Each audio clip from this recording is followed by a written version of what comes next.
We had a great time actually. I think I couldn't have asked for better co-stars in this film. और जो love हार्दिक और बनी, I play Hardik, he's love and he plays बनी.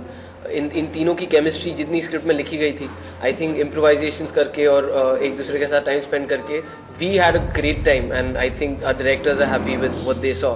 और अब यही आशा करते हैं कि लोगों को भी इस केमिस्ट्री में मजा आए. एक मोन्टाज जहाँ पर हम गोवा में जा रहे हैं, स्कूटर पे हैं, समुंदर में. दैट्स एक्चुअली 2 दिन जब हमने सिर्फ 2 छोटे कैमरास लेके हमने घूमा गोवा में, पार्टी किया, तो वो एक्चुअली मूवी का शूटिंग नहीं था, हमने बस मस्ती की कैमरास ऑन थे.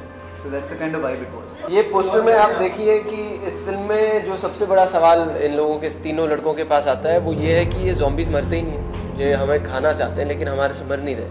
और फिर सैफ का कैरेक्टर आता है और हमें बताते हैं कि ये किस तरह से मारे जाते हैं. सो उसकी एक झलक है. दोनों मामले में इक्वली जेनरस है. आई थिंक वो इतने बड़े स्टार है, सुपरस्टार है, तो उनको ये फिल्म करने की ज़रूरत थी नहीं, लेकिन उन्होंने एक्सपेरिमेंट किया और ऑलमोस्ट ये एटीट्यूड बनाया कि चलो इस पे पैकिंग डालते हैं और मस्ती करते हैं. So both as an actor और एज एन प्रोड्यूसर जब वो सेट पे पहुंचे तो मस्ती का वाइब था. तो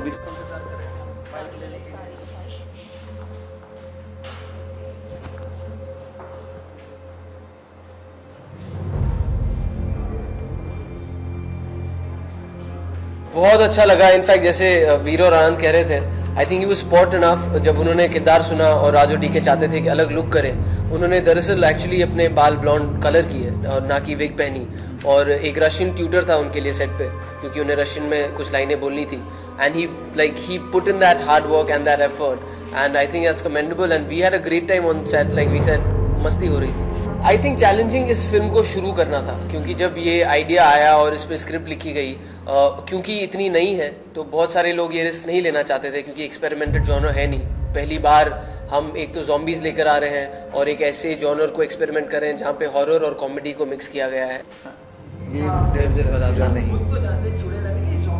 ये एग्जैक्टली यही अपने ये ट्रेलर में हमने लाइन डाली है, क्योंकि हम जानते हैं कि बहुत सारे लोग हैं हमारे देश में जिन्होंने ये फिल्में नहीं देखी हैं, लेकिन ये ज़ॉम्बीज़ क्या होते हैं, कैसे ऐसे हो जाते हैं और उनके साथ क्या किया जाए, ये सारे सवालात के उत्तर इस फिल्म में दिए गए हैं. तो शुरुआत में नर्वस थी, but then Raju D K are very like nice and gentle directors. They would never yell at you or nothing. So and then obviously it's a funny film, so you know the script is funny, पूरा set का माहौल funny है, तो it turn out a lot of fun at the set. So ऐसा nervousness नहीं था. बहुत ही interesting sound track है. सचिन जिगर ने इस फिल्म का म्यूजिक किया है और मुझे सभी गाने बहुत पसंद हैं, क्योंकि जिस तरह की ये नई फिल्म है उसी तरह से उन्होंने एक नए साउंड के साथ एक्सपेरिमेंट किया है. लिरिकली भी फिल्म की थीम को ध्यान में रखकर थोड़े फनी और ज़ॉम्बीज़ को ध्यान में रखते हुए लिरिक्स कुछ डाले गए हैं. इसीलिए अगर आप देखेंगे जो पहला गाना है उसका नाम है स्लोली स्लोली, और सारे ज़ॉम्बी स्लोली स्लोली चलते हैं. एक और गाना है मंडे सॉन्ग, जिसका नाम एक्चुअली खून चूस ले है, क्योंकि ज़ॉम्बीज़ खून चूसते हैं. और एक और गाना है बाबा जी की बूटी, क्योंकि ये लोग दवाइयाँ काफ़ी लेते हैं. फिर आ गया तू अल्लाह जाने ओ मंडे मॉर्निंग, क्यों आया है तू खून चूसने को, मेरा खून चूसने. अरे खूनी मंडे तू मेरा खून चूसने.